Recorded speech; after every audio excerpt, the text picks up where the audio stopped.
naman tayo makakasakay ng taxi nito. Ang dami-dami natin dala. Baka walang magsakay sa atin. Ako, may late na ako sa pictorial ko. Nakakayakin ito niyo. Ako, kaya mo yan. Kaya mo Simple lang eh.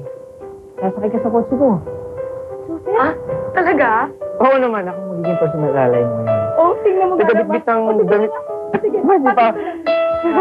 Wag mo. Driver. Hindi, okay lang.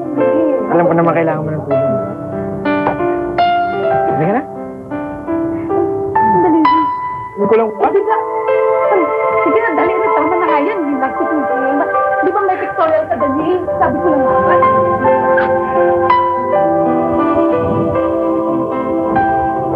Okay.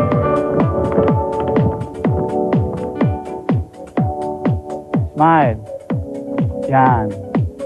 Maganda yan. Okay? Ikaw ba yung PA ni Catherine? Pakiayos mo na yung damit nga kasi ayos mo kasi yung buhok mo. Sit ka, ha?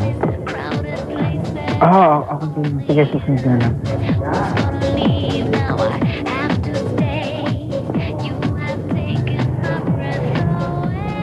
Wow.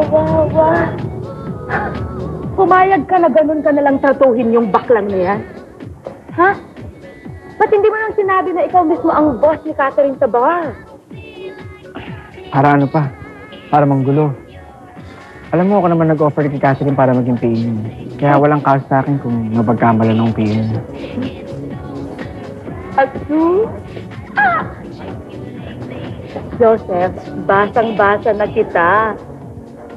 Eto sabihin mo lang ha.